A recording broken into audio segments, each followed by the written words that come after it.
everybody? It is September 12th, 2024, and of course, I'm always so happy to see many of you coming back for more. It's so exciting.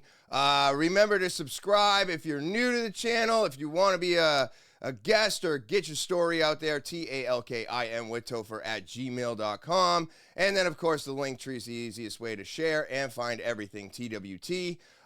So go ahead and share it with everybody you know. And, of course, I do want to say again, thank you, everybody, for supporting the podcast and, for supporting me in general. Let's get into today's podcast. All right, everybody. So I have been missing off of YouTube for a week. I'm sure all of you have noticed. No, I'm pretty sure none of you even remotely cared. But, I was taken down. I was striked. I don't know what you call it. I mean, that's what they called it. They called it striking. But, yeah, it was really interesting. I don't understand any of this YouTube stuff. Rumble didn't have a problem with anything I said. Spotify didn't have a problem with anything I said. Tyler had a problem with what I said. I guess if you look up the article that I was talking about, you have to go to Rumble and or Spotify to find out. But I guess if you look it up, it's possible that it was fake.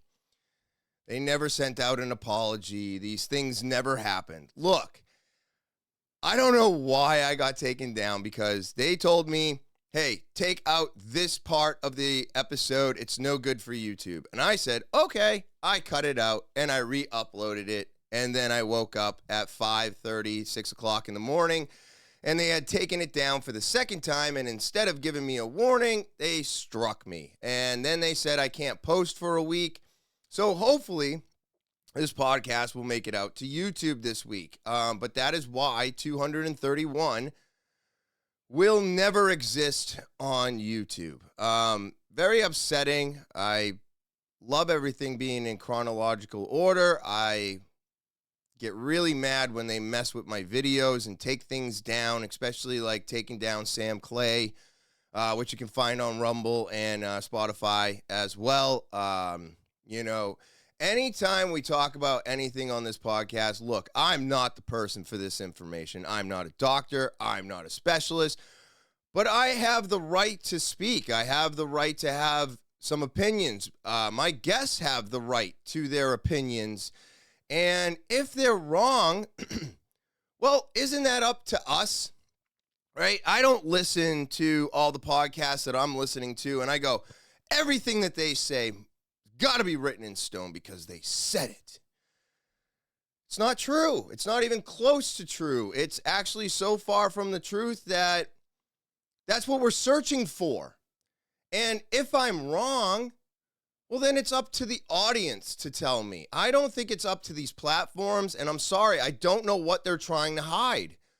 I feel like every time they take something down or they tell somebody they can't say certain things, they are hiding something. Somebody has told them to do this, and it's not right. We should be allowed to say what we want in the context that we want, upload it, and then let everybody else decide if I'm full of BS or maybe I'm scratching at the surface. But at the end of the day, I understand that the platforms are not free speech anymore. I understand that they are limited by their advertisers. I understand that, again, just like our government is run by these legislators and these PACs, which are advertisers and sponsors and donators. That's what YouTube runs off of now. And that's how our government runs, which is why it's always broken. So why are the platforms following the same procedures as our government? Because it's our government that's doing this to the platform. So they are literally bleeding into everything to shut us down, to shut us up, and to stop us from doing what is right, which is having a voice. Do you understand that free speech is not the speech that is what you want to hear. Free speech is been put there so that we can talk about the things that go against the grain. We should have free speech to be able to point out things that are not the way that they seem. It is all about raising concerns. It's about fighting the narrative. It's about talking about things that people do not agree with. That is what free speech has been and is all about. So if we are also limited to what we can say on our platforms now, thank you, Rumble and Spotify, for not doing the things that YouTube and everybody else is trying to do. Instagram, TikTok. I don't know how many videos I've had taken down by TikTok. Actually, I do. 24. 24 videos have been taken down by TikTok. Nothing. Actually, 2 videos by Instagram, which I found really weird because Instagram lets some crazy stuff slide. You want to watch cartel murders? You want to watch human trafficking videos? You want to watch people die while doing stupid things? It's all over Instagram. All over Instagram. My feed is so brutal. And I did it on purpose to see what's actually out there and if what I'm doing is anything close to it. No, everything that I say is just silly shit. It's dumbness. It's nonsense. It's a 44-year-old's opinion that has a, 20-year-old education. Like, this is not the place for information, nor is it the place for misinformation. It's just what's going on in my brain. I'm picking at things, I'm talking to people, and I'm looking at all these articles that pop up, all these things on X and all these other places and things that me and my friends discuss, and we're just talking about them. But when we get limited and when we get shut down, it is very irritating because I didn't think I was the place to get all of your medical information from. I didn't think I was the place to get any information from. We're just having a good old time here. It's just some fun. And at the same time, I'm looking at some certain things and I'm discussing them. And now I paid the price. My strike will not go away until the end of December. And if I talk about anything that does it, I could get a second one. And then after the third, they take down my channel, which is crazy because I've been working on it for 4.5 years. You know, I promote sobriety and the fight to come back as a bigger, better person, to beat your demons, to eliminate the problems in your life. I think that message has been very clear on this channel, but yet that one thing or these couple things over the course of 4 years have had my channel warninged, struck, videos taken down, censored. But at the end of the day, the biggest message that I have for everybody out there is you can be a better person. You can beat your addictions and you can look into everything and discuss things. You should be able to do that. But on YouTube, it's going to be a little different. So I'm going to be a little different for the next couple months because I don't know what else to do. I do not want my YouTube channel taken down. So I'm going to do everything in my power to make sure it stays up. And if there's anything I really want to get into, you're going to have to go to Rumble or Spotify from here on out. I think if I go off track and I talk about things that I feel are too against the grain for YouTube, then what I'm going to do is I'm just going to record it and I'm going to cut it in and put it up on Rumble and Spotify only from now on. And I'll just take that stuff out of the YouTube, and every single time I do it, it will be known.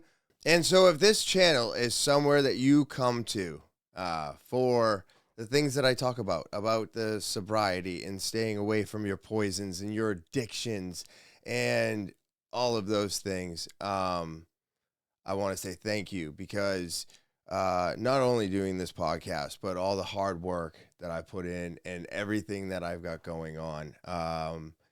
It's nice that this Saturday is September 14th, which is going to be my 8-year anniversary of no alcohol. And I get to celebrate that with all of you out there.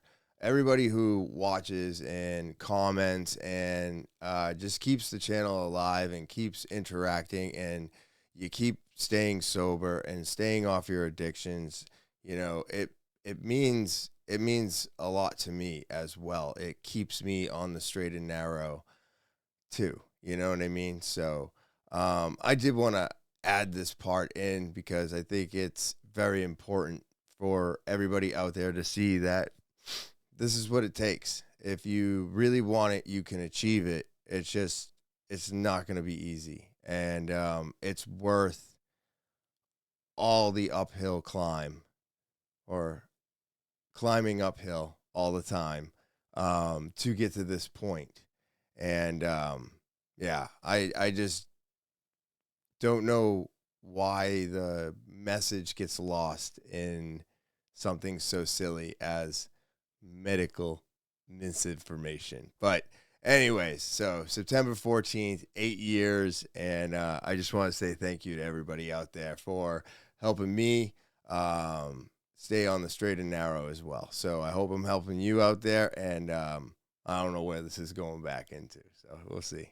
But man, my whole week's been off. I haven't been able to do any shorts. I did a couple things too. Rumble does some type of short, but I kind of fell off work's been crazy. It's been so busy, and I'm ready for change. I'm ready for change, everybody. That's the big thing for me right now is change. I need a big change in my life. I need something. I feel stuck. This housing market has made me feel stuck in this house. I thought after owning a house for 10 years, I'd be able to sell, get something better, move on, and just keep continuing on that path like my parents did, you know, like my grandparents did, you know, like everybody that I know before the inflation started got to. And now with inflation, people can't even buy their first homes. People can't even move out of their parents' houses after college. And I am fortunately, yes, I am, and I have a house. I get that. I know. Oh, poor you, got a house. Yeah, I know, I got a house. But I was hoping to be able to sell and move on, you know? I don't want to die in this house, but I feel like I'm going to. I feel like I'm stuck. I feel like I'm stuck in this world that has now been thrust upon us, and I have nowhere to go. No matter how much money I make, no matter how well I think we're doing, it's not enough. Nothing's enough anymore. It just keeps going up and up and up and up and up. I had a lady at Trader Joe's ringing me out, and she stopped ringing me out, and she goes, I don't think this is the right price for these. And I go, oh, what do you mean? And she goes, these seems too expensive. And she goes over, she checks the prices, she does a price check, you know, wasting 5-10 minutes on me. And I'm like, man, I just need to get out of here and move on. You know, it's $2.99. I'm not that like upset about it, but I appreciated her questioning it, going, wait a minute, these were cheaper. What happened? It's called inflation. This shit just goes up. It goes up and up and up and up and up. And there's no fighting it anymore. There's no reasoning behind it anymore. If anything, all the products that we're paying triple the price for today are less quality than they ever have been. And I find it to be very frustrating. I know everybody out there is finding this stuff extremely frustrating. I know because I talk to everybody. I talk to a lot of people. And a lot of these people are 16 to 24. And they don't see a future that I had. Of buying a first house, of moving out, of supporting their family, of being able to find a job that's going to pay them well and make life what they wanted. Everything is a struggle. Everybody is struggling, and everything is almost unreachable today. It's not the way it's supposed to be. It's not the way. And if these guys, these corporations and these companies keep saying that they need more money to make their profits and they keep doing this, all they're doing is robbing all of us. And I don't understand why our government keeps allowing this to happen. Oh yeah, right. Oh man, I'm sorry. Oh yeah, right. That's what our government wants. The more we can't afford, the more we can't support ourselves, the more we become reliant on them. And then the plan all comes together.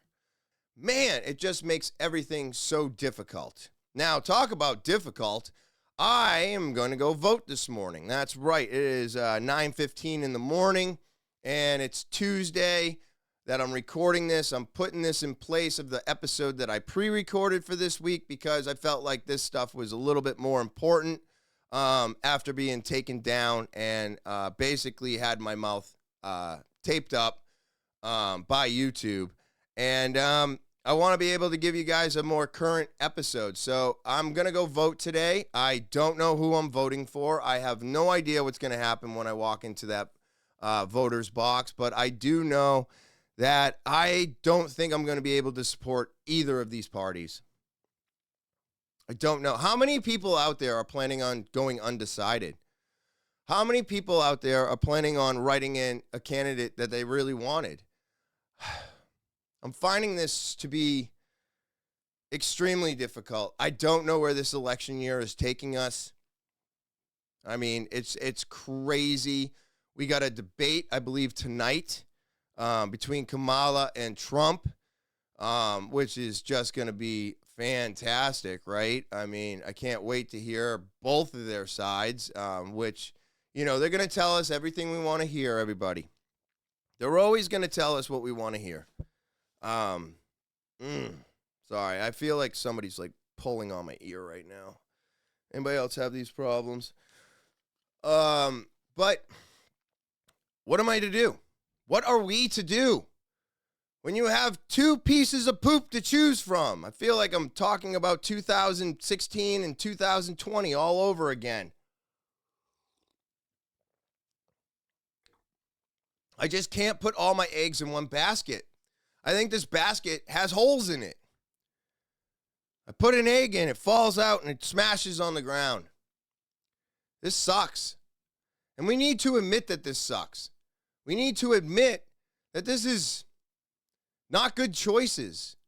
It sucks. And I don't think we say that enough. Our system is so broken, and how many people are extremely confused walking into the voter's box today? How many? Or yesterday, as I put this out on Thursday, 2 days ago now. But how confused were you? I'm telling you, it's going to be a very, very difficult choice. But I am going to go vote for my governor. I heard Sununu's out, so thank you for finally getting out because I couldn't vote him out ever. So we'll see what happens. We'll see what happens. It is the primaries. It is, you know, you got to get your governors. All the small things that we do every 2 years are actually the most important part about voting. Yeah, the president's pretty important, but at the end of the day, make sure you know who you're voting for the smaller ones. Every 2 years are definitely the most important. I think we all kind of realized that after COVID. The people that we had in charge during that time really screwed us over, and we found out how much power they actually have. So if you are not doing your due diligence and voting for the right people every 2 years, then we are always going to be running into issues that we've had in the past. I think that's very important to know. Yes, is the presidential election important? Of course it is. But at the end of the day, your governor and everything else is way more important. So make sure you're at least going out and voting for that. If you choose not to go out and vote for the presidential election, this one's really important for our state. It's very important, and I don't think that's said enough. A lot of people think that, oh, the primaries are stupid, that every 2 years is stupid. No, these are literally the most important ones we can do. This is where our right to vote really comes in and can make some changes if you allow it to. Does it help with the presidential election? I don't know anymore, everybody. I don't know. I mean, there's so much. If you think there's no voters fraud, then I'm sorry, but someone has pulled the wool over your eyes, because I don't believe there's zero, but I also don't believe there's as much as they're saying there is. But at the end of the day, maybe they are saying there is as much as there really is. You know what I mean? I don't know. I don't know anymore, and I'm afraid to speak freely right now. I'm afraid. I don't need another strike because I'm talking about something else that they don't agree with. So I'm going to try and stay away from all subjects that could possibly get me in trouble. T-shirts. I still have them. Not many. I do want to say thank you to everybody who has purchased a t-shirt. I still can't figure out how to set up my store. I'm having trouble with a lot of things. I'm very busy, and I just can't find the time to get this thing on my YouTube channel. But if you email me, let me know what size you are.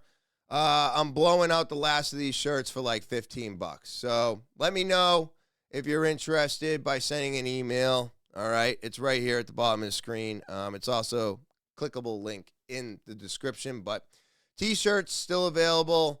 And again, thank you everybody for your purchases, and thank you to all my guests for rocking my tees and spreading the word. I really do appreciate it. I don't really have too much more going on. I do have some stuff that I can't talk about at this very moment in time, so we're going to keep this episode super short this week. We're going to go right into some Topher's topics right now. This one I thought was kind of funny. I have a feeling people do not understand bridges. I don't think people understand bridges. I don't think people understand how much their cars weigh or how tall their vehicles are. I don't understand, because almost all bridges out there today, they're all labeled. They have weights on them. They have heights. You should know the height of your truck, right? How many trucks have gotten stuck in Storrow Bridge? Or, right, is that Storrow Tunnel? I don't know. That place in Boston, the tunnels, and they keep getting stuck. They just had a 18-wheeler get stuck recently. That must be a monster to get that thing out. Think about it. You got to deflate all the tires. You got to try and tow it out of there. But this overweight Ford F-750 plunges through historic wooden bridge in Maine. The weight limit is posted, but it was possibly ignored as the driver drove straight through and into the river. I mean, look at this, man. Could you imagine driving your vehicle and then all of a sudden you're in the river? Holy smokes, man. I mean, this is crazy. Let's just take a look at the video because, yeah. The DOT says that this bridge is fixable, but the work won't be done until next spring, which means nearby residents will have to find an alternate route.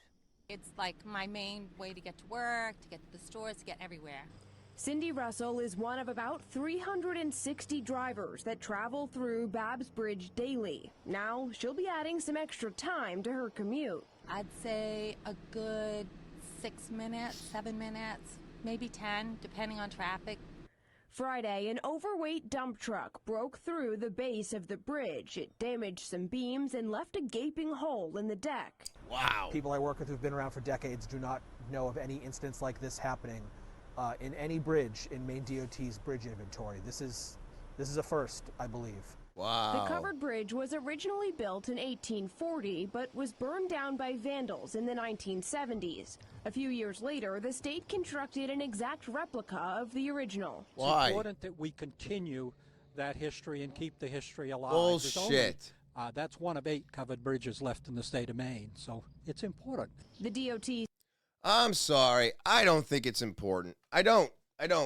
Hey, you got pictures of it. You know what it looks like. The history was there. This bridge is a hazard. It's a hazard. Get rid of it. Get rid of it, okay? And widen it. Widen it. Put a real bridge there. Make it 2 lanes, in and out of traffic. We've got one of these stupid bridges, I think in Nashua, New Hampshire. And you have to wait till everybody comes through, and then you can go through, because you can only fit 1 car at a time. It's so stupid. Look, I get it, right? We're always stuck on this nostalgia and traditions. Traditions are dead, okay? As your grandparents die, traditions die. Why do they die? Because your grandparents are not there anymore. Now you go off of the traditions from your parents. Then your parents pass away. Now they're your traditions, and your kids look at your it just is. Traditions change. Traditions morph. They become something different all the time. Why can't we do the same with our infrastructure? You're going to rebuild this bridge after a truck fell through it? Look at these beams over here. Look at these beams. I'll put it back up. Look at this. Look at these beams right here. Right here. Just all falling down. I mean, just get rid of this thing. It's nothing but a hazard at this point. Nobody needs this in their life. We don't need traditional bridges. We don't need to look at it and be like, oh, look at our history. That's what books are for. That's what pictures are for. That's like, you rebuilt the bridge after it got burned down. Don't you think at that point you should have been like, you know what? A wooden covered bridge is kind of stupid. It's kind of dumb, right? It's old. It's out of date. And maybe it's time for us to move on. And then somebody in the group was like, no. My grandparents built that bridge. Okay, so can't we build a better bridge? No, I need to remember my grandparents, and that's how I remember them. Really? The books, all the stuff that you have at your house is not enough to remember? Pictures are not enough to remember? I mean, these are the things that I get upset about because I think it's stupid. You know? I think traditions are whatever you want them to be. They don't have to be as they were. You can change them. Life is all about change. Changing yourself as a person. Making yourself a better person. Changing for the worst. Cleaning up your house. Cleaning up your... It's all about change. If you want change, you can make change happen.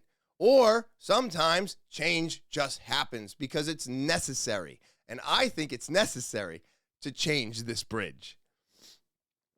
So Russia's up to something. I don't know what this is, but they satellite photos show launch sites of Putin's invincible nuclear warheads. I have no idea what this means. I don't understand. What's an invincible nuclear warhead? Let's find out, because I don't know what an invincible one is. I thought they were all pretty much invincible. I mean, when they blow up, they blow up. But does this mean that, like, you can fire a missile at it as it's coming down and they can't blow it up on the way down? It doesn't blow up until it hits? Like, is that what invincible means? Let's find out. Satellite imagery of the probable launch site for a nuclear missile that Vladimir Putin has said was invincible suggests... This is crazy. Look at the tank. He's taking off. He's going so fast.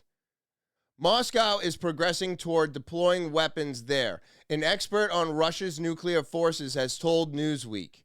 So are we going to actually see this nuclear warhead, or are we just going to watch a tank flying across it? Okay, so, however, Pavel Podving said is too soon to tell whether the discovery by the U.S. researchers of location for the new nuclear-powered, it's just all warheads? Jesus Christ, man, we are all insane. Nuclear-armed cruise 9M370 Burvalestnik missile demonstration Moscow increased nuclear weapon capabilities. Is this a graveyard for nuclear weapons? Why are they just stacked like that? It tells us that the system is apparently getting close to some kind of operational development because it does look like an operational site. It's too early to say that these things are actually deployed there, but it appears that it's moving in that direction. What is? See, guys, this is why you don't come to me for this type of information, because I don't know what I'm talking about. Reuters said that the satellite imagery showed 9 horizontal launch pads under construction located in 3 groups. So they're making new launch areas inside high raised barriers or berms to protect them from any attack, accidental blast in the others. Images posted on X, formerly Twitter, by Radio Free Europe journalist Mark Krotiv. Jesus, look at the size of that thing. Allegedly taken in 2022 and 2023, purport to show the construction of the launch site.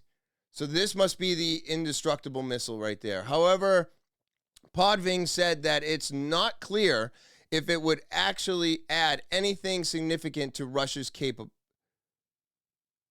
capability. What are those? However, these reports are several years old, and the purported site for Burevestik suggested, what are those? That developers are reasonably satisfied with other testing of the weapon, Podving said. So I wanted to see the actual site, like the actual Warhead site. Like, where are they planning on putting these things? What does it look like from a satellite distance? Okay, so here's the satellite distance. This is the new launch pads. 1, 2, 3, 4, 5. In my experience, it's rare to have publicly available ultra high res satellite images taken 1 month after another. Maybe we're just lucky here. Here's July 26th at Planet HR photo of the site, same as in Reuters piece. So this is what they're talking about. These are all the launch sites here. Now, where that is in perspective of how easy it's going to be to launch these things and cause this mass destruction, I don't know. What is an indestructible nuclear weapon? What does this mean for, the wars that are going on, and are they going to use these on Ukraine? Right? Because you got to imagine that right now the height of the war is red hot right now. Ukraine has been attacking inside of Russia. Russia's probably getting extremely pissed off, and now they're looking to retaliate, which retaliation for them may include some type of nuclear attack on Ukraine. I mean, if that is to happen, what are we going to do? What are we going to do? What are we going to do? Are we going to move on? Are we going to retaliate? Are we going to treat Russia like everybody treated us when we dropped the nuclear bomb in Hiroshima? You know, what's going to happen if something really pops off? If these sites are active and Putin is feeling the pressure, could this actually really start a nuclear war? Because we've already said that we're going to back Ukraine, that we're going to protect Taiwan, that we are going to help Israel create and keep going with a genocide. I don't know if we, America, are making the right decisions right now, but I'm hoping that this doesn't go as far as it seems to be going, because I'll tell you right now, at the end of the day, this really has me worried. And I don't understand a lot of this, and I probably don't understand any of it, especially what I just read, but I will say that this does have me a little nervous, just because of the simple fact that at the end of the day, I don't want a nuclear war. I don't want a nuclear war. I don't want to have to worry about this. I don't understand why we can't try to resolve this in a reasonable manner, but when two countries are already going at it, I guess there's talking's not really on the table. And the amount of times that I don't know if we've actually tried to sit down and talk about things, but I feel like we have tried to sit down and talk about things, and it's just not going anywhere. And now these guys are just getting prepared to put an end to this because they're done, I don't know, losing soldiers, or they're done, gaining inches. Maybe they're just gotten to the point where they're like, you know what? I don't even want the land anymore. I don't even care. So if I just wipe them off the face of the earth, the war ends and we all lose, right? And I mean, that's kind of scary when people in power could think of something like that and then act upon it, right? It's kind of scary. The rise of the embedded AI into smartphones. What your phone will look like soon. Now, this is a 10-minute video, and I can't play it all. With new advancements, smartphones are getting even smarter with embedded AI technology. These next-generation models come with AI built right into them, which can bring a huge change that will make smartphones even more powerful and useful in our daily lives. So by the end of this video, you will discover 9 transformative impacts of embedded AI in next-generation smartphones. Let's get right into it. Number 1, enhanced user experience. With AI integration and smoother and more fun, the future of smartphones with AI looks promising. People think that artificial intelligence will become a big part of how phones work, making them easier to use. With advancements in AI, smartphones will be even more personalized because they'll learn about what we like and how we use our phones. Imagine a phone that knows exactly. Our smartphones will keep getting smarter and more helpful, making our lives easier and more enjoyable. Number 2, battery optimization. Mobile devices sometimes struggle with keeping their batteries running for a long time, but AI is here to help by making sure our phones use power wisely. AI uses smart algorithms to learn how we use our phones. It figures out when we use them the most and what apps we use the most. Then it adjusts things in the background to save energy. For example, it might slow down apps that use a lot of power when we're not using them. Thanks to AI, our phones last longer on a single charge, and they're more reliable too. Plus, AI can even predict how healthy our batteries are and give us tips on how to keep. This has led to the development of special chips that help with on-device AI tasks. These chips are designed to use less energy, which is important for devices like smartphones that run on batteries. They're also powerful enough to handle the complex calculations needed for AI algorithms without draining the battery too quickly. Number 3, health and wellness tracking. In today's world, where people care a lot about their health, mobile devices with AI are increasing. For generative AI. Generative AI is changing the game for smartphones embedded with AI. With this technology, our phones can do so much more than just follow our commands. They can understand what we want and even create things for us. For example, imagine you want to write a song but don't know where to start. With generative AI, you can hum a few notes or describe a melody, and your phone can turn it into a stunning photo. It's like having an artist in your pocket ready to bring your imagination to life. But the best part is that you don't need to be an expert to use generative AI.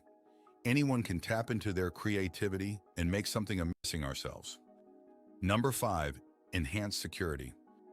With AI processing happening right on our devices, concerns about security and privacy are being addressed more effectively. Here's how. Instead of sending all our data to big servers in the cloud, AI is now doing its thing right on our phones. This lowers the chance of hackers getting access to our info because our data stays right on our devices. Number 6, predictive maintenance. AI-driven predictive maintenance is a big plus for smartphones. Instead of waiting for something to go wrong, AI keeps an eye on the phone's performance all the time. It uses smart algorithms to spot any possible problems before they get worse and keep us happy for longer. Number 7, context-aware smart assistants. AI enables smartphones to become more context-aware, incredibly intuitive and helpful. It enables our phones to understand our environment and adapt accordingly, almost like they have a mind of their own. Imagine you're in a new city and you're looking for a place to eat. With AI-powered location services, your phone can instantly show you nearby restaurants, reviews, and even special deals. It's similar to having a personal tour guide who knows all the best spots. But it doesn't stop there. AI also takes into account other factors, like the time of day and your daily routine. If it's morning, your phone might suggest it's a personal assistant in the palm of your hand, ready to help with whatever you need whenever you need it. Number 8, voice search. AI that's built right into our smartphones is incredibly versatile. It's making our smartphone experience better in so many ways, from making voice assistants smarter to taking amazing photos. Number 9, enhanced IoT. AI and voice technology are opening up new possibilities for more natural and conversational interactions with users. This means we can search for things on our phones in a more intuitive way, just by talking to them. Many experts, like those at eMarketer, believe that lots of people will start using voice search in 2025. That's why companies and apps are jumping on board and using this technology to make things easier for us. That's absolutely insane, everybody. All right, so as you can see, I don't dissect these videos before I, do all this stuff. But so that's all 9 of them. Hopefully I put that all together properly. But it is absolutely wild what is going on with this AI, how it is going to change everything, and how it's going to make all of our lives supposedly easier. But it's kind of scary at the same time, because you're like, wow, I don't even know what to say about that. I mean, it's absolutely incredible. It's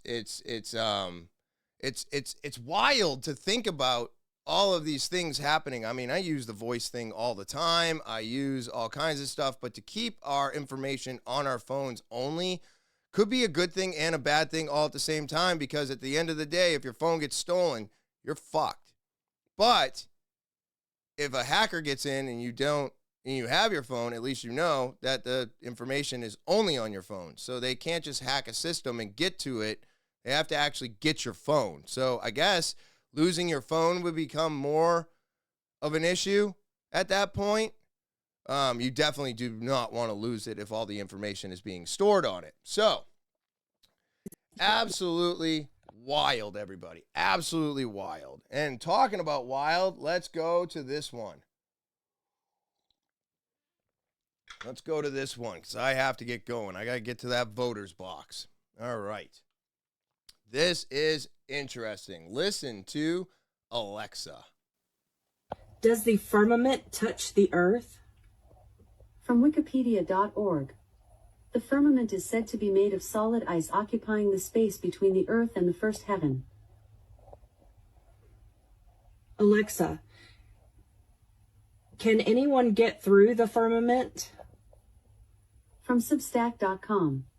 NASA used high-altitude explosives to try and penetrate the firmament, and what they filmed of the operation was the result of their explosives creating massive watery wave propagation above them as they hit the quasi-vitreous dome above the Earth known as the firmament. Alexa, is anyone able to get to space from going through the firmament? No one is able to reach space by going through the firmament. The firmament is considered to be a barrier that has never been penetrated by humans, not even in science fiction or NASA's outer space movies. What? Thank you. Okay. So, hold on a second. Alexa is saying that we can't get to space. Alexa is saying that the firmament is real. How is that even possible? Is this a joke? Why was this programmed into it? If we are supposed to believe that we can go to space, we can do all the stuff that we're doing, we're up there, we're doing this, we're not in water, right? We're not in a pool. Our space station is not underwater in a pool. No, it's all up in space. It's all up above us, and we get to it, right? We just sent a billionaire last night to space. Just one billionaire. This is fucking retarded. I'm sorry. I can't stand this stupid shit. These people with all this fucking money to blow, and here we all are struggling. This is because they made their profits. You know what I mean? It's absolutely disgusting while we're sitting here going, oh, I that billionaire went all the way to space. Oh, lucky him. No, he got more profits, made more money off of all of us, and then was like, hey, Elon, send me to space by myself. Jesus, Jiminy Cricket, this is so annoying. But the firmament's real? Alexa is kind of saying that the firmament's real. So, again, we need to talk about this flat earth. We need to look into it. We need to discuss it because it may not be as far-fetched as we all think. Or did someone program Alexa to go along with this theory? How did that information get in there? Aren't these programs? So wouldn't they have caught that program and taken it out? Because the government doesn't want us to believe that the firmament's real. The government doesn't want us to believe that the earth is flat. The earth is supposed to be round. We can reach space and we can do all these things, right? Just like we went to the moon. Bullshit. We didn't go to the moon. I don't even know if we're making it into space.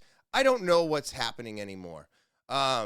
It's wild to think about because it almost breaks my brain because everything that I've been taught maybe is a lie. So I don't know. Food for thought.